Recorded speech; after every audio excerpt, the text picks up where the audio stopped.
Hello दोस्तों, मैं वापस आ चुका हूँ। पिछली बार हमने बात की थी बंगाल और पौंडीचेरी की। इस बार हम बात करेंगे जो स्टेट्स बचे हुए वो है आसाम, केरला और तमिलनाडु के बारे में। तो शुरुआत करते हैं वीडियो की।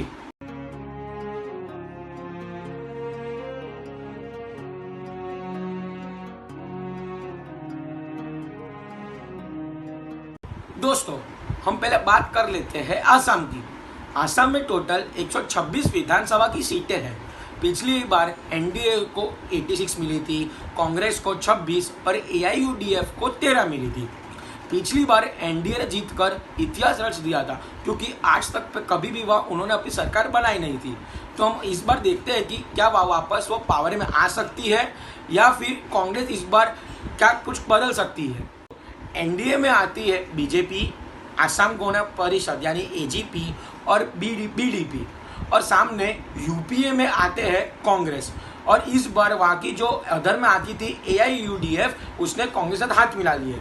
और ये भी है कि जो बीडीपी है, बोडोलैंड पीपल फ्रंट, उसने भी इस बार यूपीए में जाने का फैसला लिया है। मतलब कि वो एनडीए में से निकलकर यूपीए में जा चुकी है। अब हमको देखना है कि इससे आसाम पोल में कितना इफेक्ट पड़ता है। मैंने आसाम को तीन पॉइंट में बांटा हुआ है, 3 पॉइंट एनडीए की तरफ से और 3 पॉइंट यूपीए की तरफ से। पहले हम बात कर लेते हैं एनडीए की।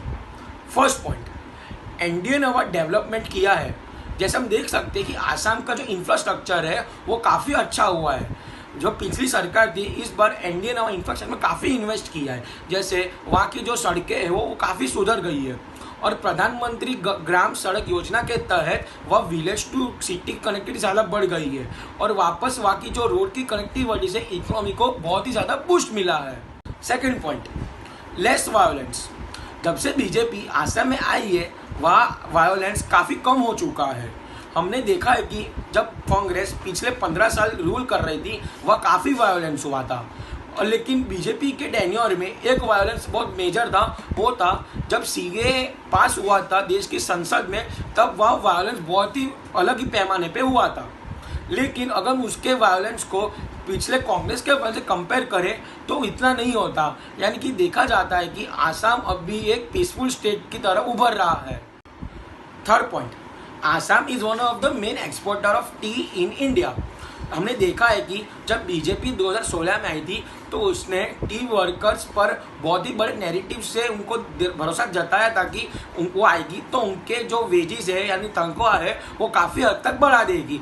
और हमको देखने भी मिला है कि पिछले 5 साल में उनकी जो तनख्वाह है वो काफ़ी बढ़ चुकी है। तो हमको देखने अब इससे पता भी चलता है कि ये बीजेपी का बहुत ही एक एडवांटेज वाला पॉइंट है, जिससे उनको इलेक्शन में काफ़ी फ़ायदा पहुँचता हुआ दिख रहा है। अब हम बात कर लेते हैं यूपीए की। First point, unemployment.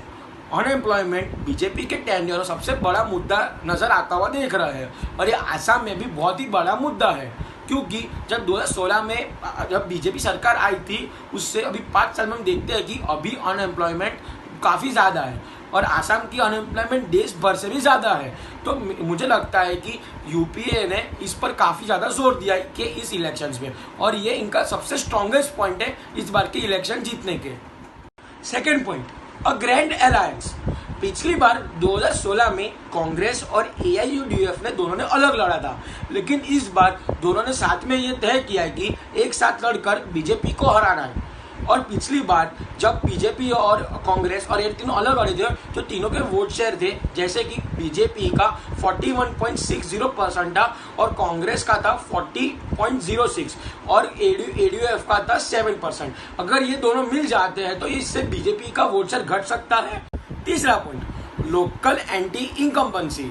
हमने देखा है कि हर बार जब anti incumbency major play role करती है, लेकिन आसाम में इस बार कुछ ज़्यादा ही होते हुए दिख रहा है। वहाँ के जो लोकल एमएलएज है वो लोगों से अच्छे से बर्ताव नहीं कर रहे और उनकी जो जरूरत यानी कि बेसिक नेसेसिटीज़ है उसको अच्छे से फुलफिल नहीं कर पा रहे, जिसकी वजह से लोकल एंटी इनकम्बेंसी भी एनडीए के लिए काफ़ी नुकसान पहुँचाता हुआ दिख सकती है। तो ये थे मेरे 3 पॉइंट्स यूपी की तरफ से। दोस्तों, अब हम बात कर लेते हैं केरला की। केरला में टोटल 140 विधानसभा की सीटें हैं और उधर जो सरकार में है वो है एलडीएफ यानी कि लेफ्ट डेमोक्रेटिक फ्रंट, और मेन ऑपोजिशन में है यूडीएफ यानी कि यूनाइटेड डेमोक्रेटिक फ्रंट। और बीजेपी का वहाँ कुछ खास दबदबा नहीं है। और पिछले 40 साल से एलडीएफ और यूडीएफ ने आपस में ही यानी कि अल्टरनेट सरकार बनाते दिख रहे हैं। और इस बार केरला में काफ़ी कांटे की टक्कर दिखते जा रही है। तो हम बात कर लेते हैं पहले एलडीएफ की। एलडीएफ में मेन पार्टी आती है सीपीआई, मार्क्सिज्म और सीपीआई। और यूडीएफ में मेन पार्टी आती है इंडियन नेशनल कांग्रेस और केरल कांग्रेस। इस बार इन दोनों के बीच में काफ़ी कांटे का मुकाबला रहने वाला है। तो मैं केरला को दो पॉइंट में बांटा हुआ है। मेरे हिसाब से ये 2 पॉइंट सबसे ज़्यादा मैटर करेंगे यहाँ के इलेक्शंस में। पहले हम बात कर लेते हैं एलडीएफ की। फर्स्ट पॉइंट, वहाँ की सरकार ने अभी जो कोविड क्राइसिस पूरे देश भर में हुए थे, लेकिन केरल सरकार ने फर्स्ट वेव में भी काफ़ी अच्छा संभाला था। वहाँ के माइग्रेंट वर्कर्स को कैरम बोर्ड जैसे उनके एंटर के लिए काफ़ी चीज़ें दी थी और उनको पेंशन भी काफ़ी दिया था। और अभी भी पूरे देश भर में जब ऑक्सीजन की किल्लत हो रही है, केरल में पूरे देश को इतना दे सकती ऑक्सीजन की क्षमता है। ये दिखाता है कि इस बार की जो सरकार है एलडीएफ की, उन्होंने काफ़ी अच्छा काम किया है। तो हम बात कर लेते हैं यूडीएफ की।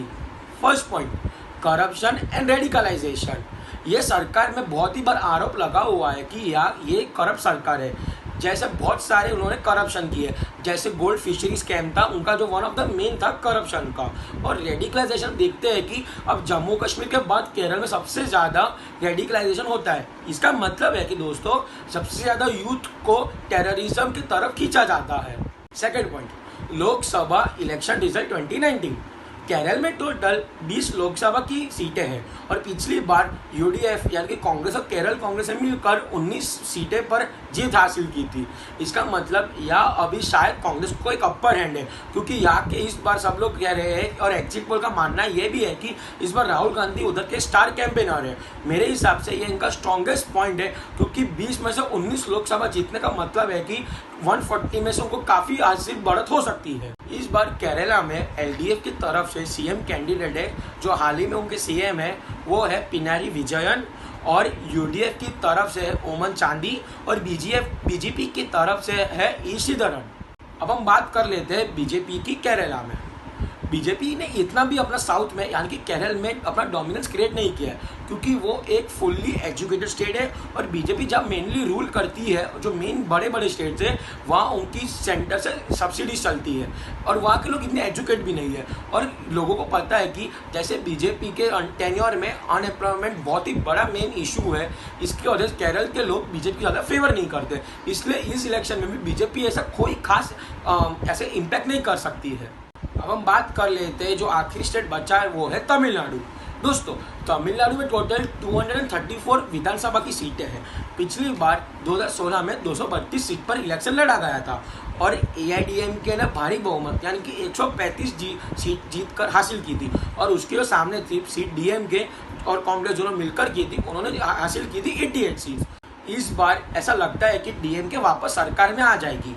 उनकी जो मेन लीडर थी जयललिता, वो अब नहीं रही और उन्होंने इस बार बीजेपी के साथ लड़ने का फैसला किया है। बीजेपी को ऐसा फेवर नहीं करते हैं। जो 2019 के लोकसभा के इलेक्शंस हो या फिर अभी जो फार्म प्रोटेस्ट हो, पहले से तमिलनाडु में लोगों ने बीजेपी को ऐसा फेवर नहीं किया है। और हमको ये भी देखने को मिलता है कि इस बार डीएमके और कांग्रेस काफ़ी अच्छे मतों से जीतने आ सकती है।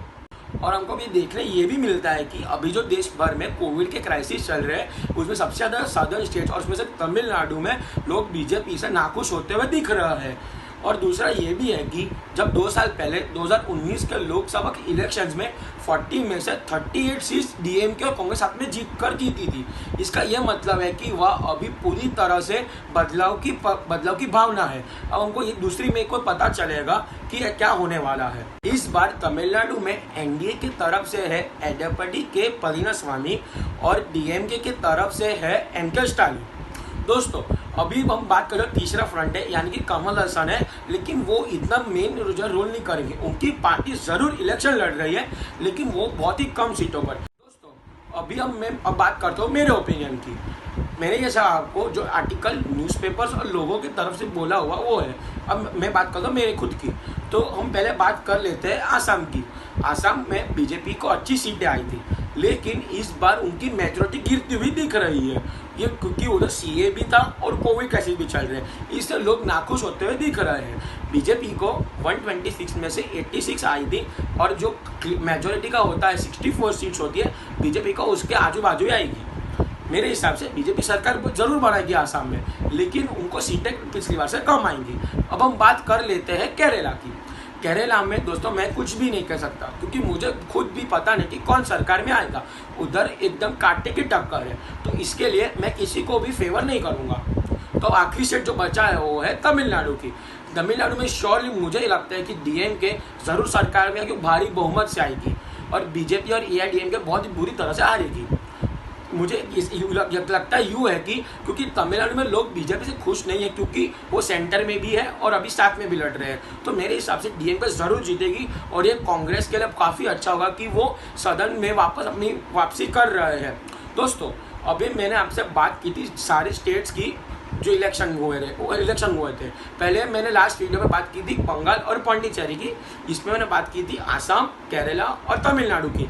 जिसने भी मैं लास्ट वीडियो नहीं देखा वो देख सकता है। सेक्शन में बताएं कि मैं नेक्स्ट वीडियो किस टॉपिक पर लाऊं, आप बताएंगे अच्छा लगेगा। और मेरे वीडियो को लाइक कीजिए, सब्सक्राइब कीजिए और जितना ज़्यादा शेयर कीजिए। तब तक के लिए गुड बाय।